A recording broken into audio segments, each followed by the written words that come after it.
Harold Whitmore's black car rolled silently through the iron gates of his mansion. He told his driver to stop before reaching the front door. Something felt wrong today. Something felt empty. "I'll walk from here," Harold said quietly. The driver looked surprised but nodded. Harold stepped out into the cool afternoon air. His expensive shoes crunched on the gravel driveway. He stared at his own house like it belonged to a stranger. This was his home, his castle, his kingdom. But lately, it felt more like a prison.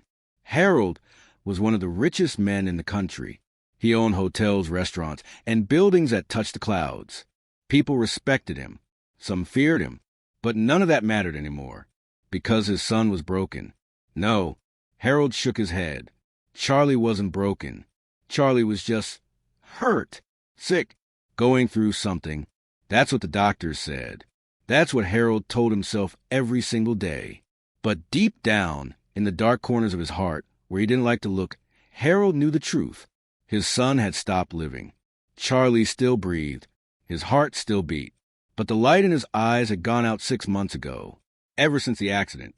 Ever since Mom died. Harold walked slowly toward the mansion. The building rose up before him like a giant made of stone and glass.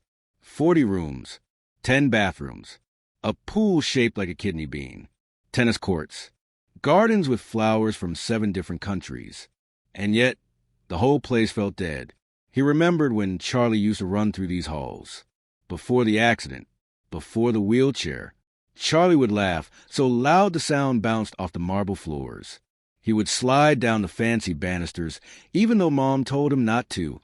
He would hide behind the curtains and jump out to scare the maids. But that Charlie was gone. The new Charlie sat in his wheelchair by the window all day. He stared at nothing. He barely ate. He never smiled. The doctors came every week with their needles and pills and gentle voices. The tutors came with their books and games and patient faces. Nothing worked. Harold had spent millions trying to fix his son. The best doctors in the world had examined Charlie. They all said the same thing.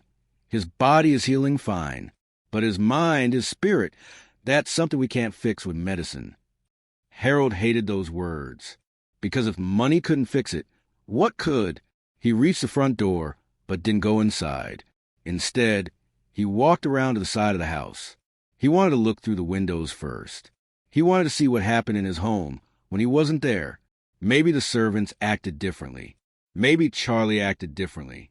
Maybe Harold could find a clue about how to reach his son.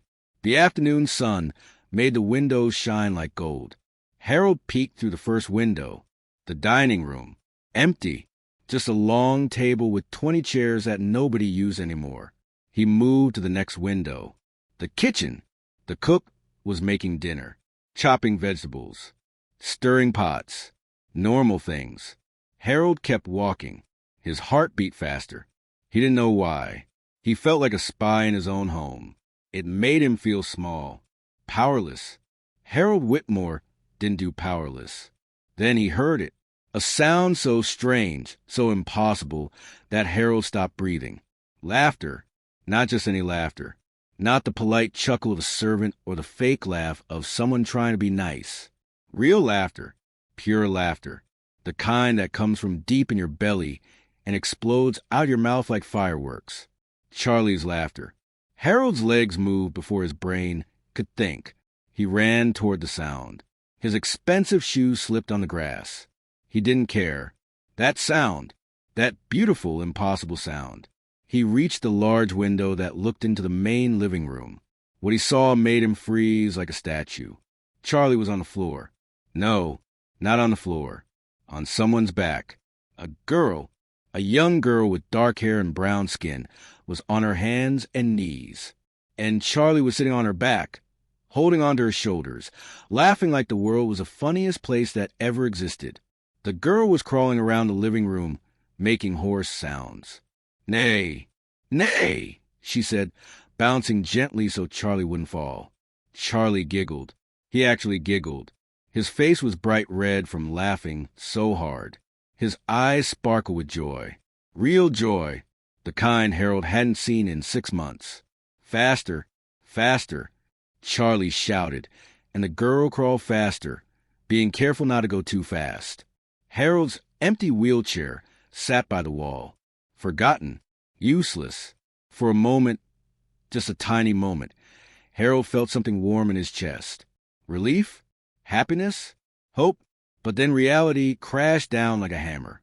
Who was this girl? What was she doing with his son? Why was Charlie on the floor like some common child?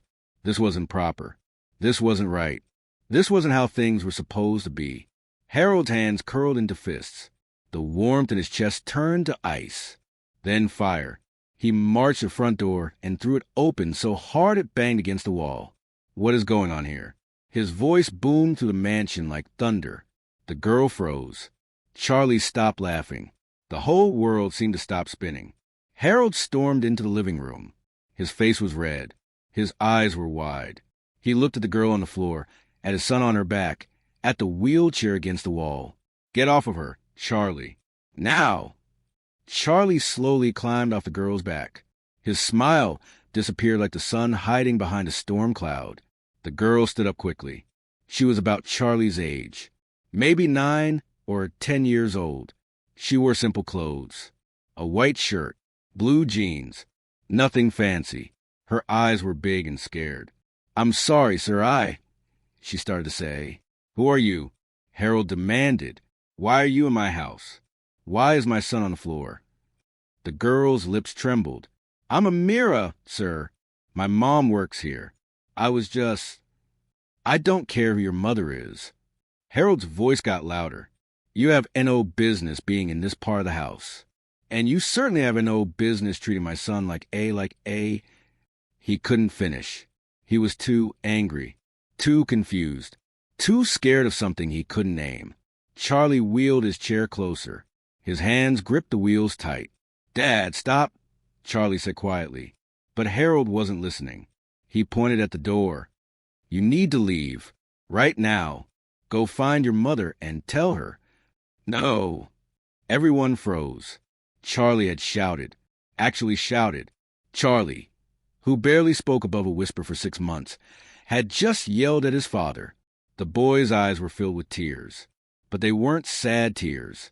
They were angry tears. She's my friend, Dad. Leave her alone.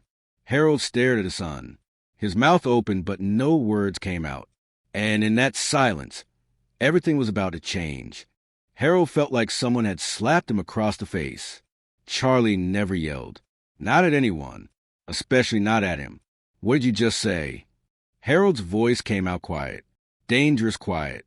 Charlie's hand shook on his wheelchair, but he didn't look away. I said she's my friend, and you can't make her leave. Can't. Harold's eyebrows went up. Did you just tell me what I can and cannot do in my own house? Amira stepped forward. Her voice was small but brave. Please, sir. Charlie asked me to play with him. I didn't mean any harm. I just wanted to help. Help. Harold spun toward her. You call crawling on the floor like an animal helping? You call treating my son like he's some kind of toy helping? I'm not a toy. Charlie's voice cracked. And she doesn't treat me like one. She treats me like I'm normal. That word hung in the air like smoke. Normal. Harold's chest tightened. He looked at his son. Really looked at him. Charlie's face was still red from laughing. His hair was messy. His shirt was wrinkled. He looked alive. More alive than Harold had seen him in months. But that didn't change anything. This wasn't appropriate. This wasn't right. Charlie, Harold said, trying to sound calm, you need to understand something. You're not like other children. You need to be careful. You need proper care. Not this. Not what? Charlie's voice got louder. Not fun? Not friendship? Not feeling like a real person instead of a broken doll everyone's afraid to touch.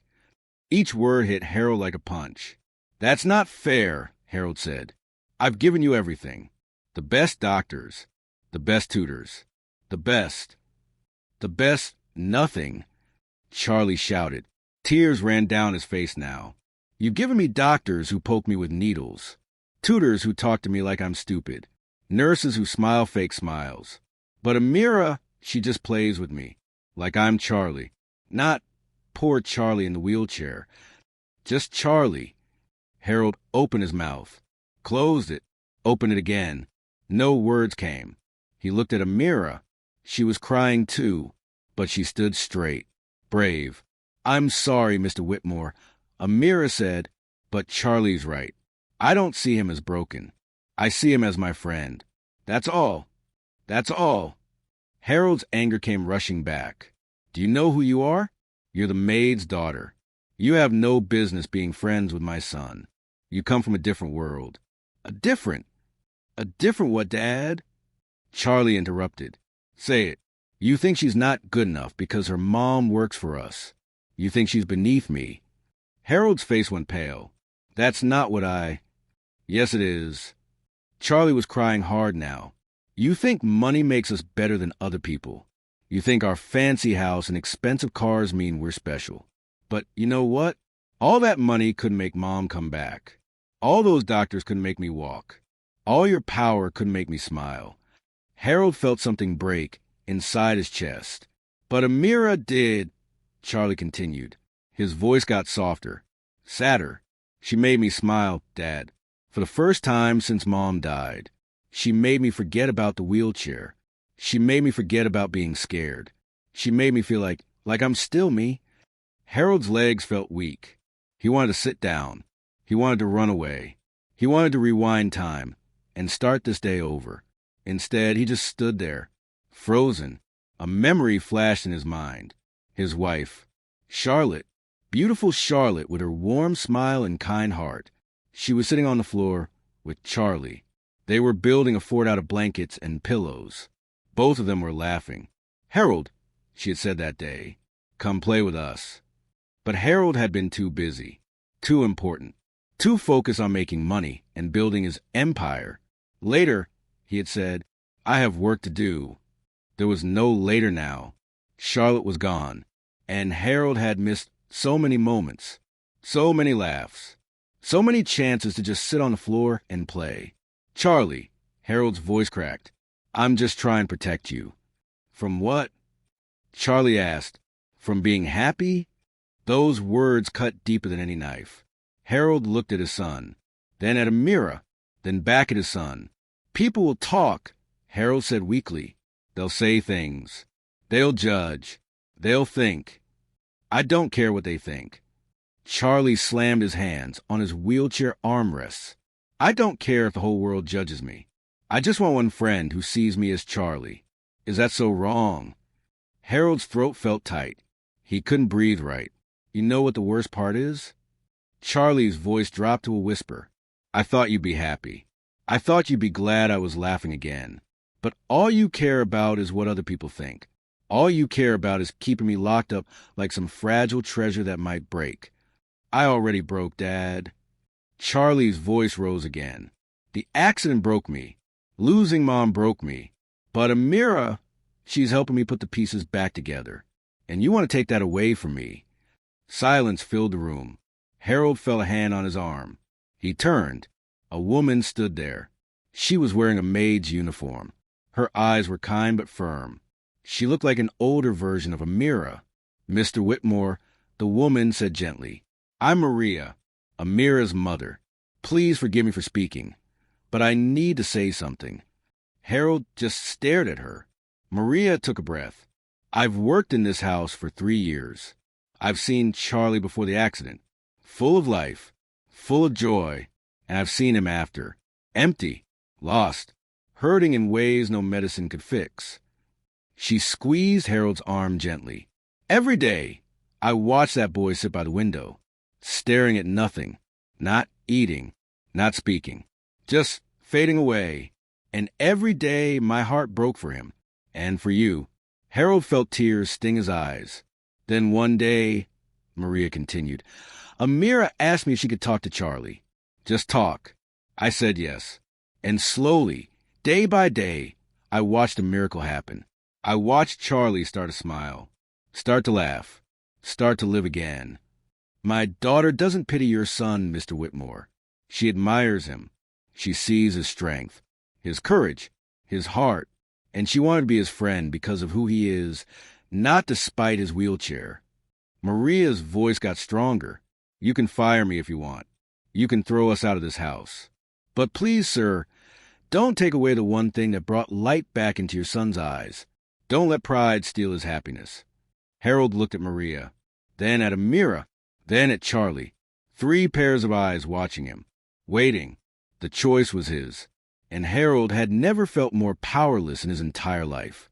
Harold's world was spinning. He stood in his own living room, surrounded by people waiting for him to decide. But for the first time in his life, Harold Whitmore didn't know what to do. He was a man who controlled everything. He made million-dollar deals before breakfast. He decided the future of thousands of employees with a single signature. Kings and presidents asked for his advice. But right now, looking at his son's tear-stained face, Harold felt like the smallest man on earth. Charlie, Harold's voice came out rough, broken. I don't want you to get hurt. I'm already hurt, Dad. Charlie wiped his eyes. I've been hurt for 6 months, and nobody can help me. Not the fancy doctors, not the expensive medicine, not the big empty house with 40 rooms. Harold flinched. But then Amira came, Charlie continued softly, and she didn't try to fix me. She just sat with me. She told me jokes. She asked me about the things I liked. She treated me like I mattered, not my wheelchair, not my last name. Just me. Harold's hands trembled. He shoved them in his pockets so no one would see. When she plays with me, Charlie said, I forget about everything bad. I forget that Mom's gone. I forget that I can't walk. I forget that everyone looks at me with sad eyes. When I'm with Amira, I'm not poor Charlie. I'm just Charlie. Each word was like a nail being hammered into Harold's heart. He looked at Amira. She was so small, so young, but her eyes were strong. Fearless. Mr. Whitmore, Amira said quietly, I know I'm just the maid's daughter. I know I'm not rich or important. But I promise you I would never hurt Charlie. He's the best friend I've ever had. Harold's throat closed up. Friend. When was the last time anyone called Charlie their friend? All the kids from his old school sent cards after the accident. Get well soon, they said. But none of them visited. None of them called. None of them treated Charlie like he was still the same person. They all saw the wheelchair first. But this girl, this maid's daughter, she saw Charlie. Sir, Maria spoke again. Her voice was gentle but firm. I understand this is hard for you. I understand you're afraid. But fear is a prison. And right now, you're locking both yourself and your son inside it. Harold's eyes snapped to her. You don't understand. I do, Maria interrupted softly. I lost my husband 2 years ago. Heart attack.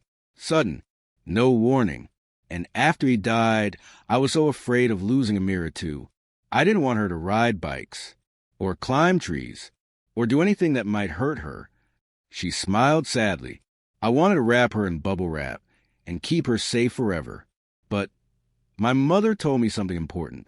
She said, Maria, you can't protect Amira from life. You can only prepare her for it. And the best way to prepare her is to let her live. Let her laugh. Let her make friends. Let her be brave. Maria looked at Charlie, then back at Harold.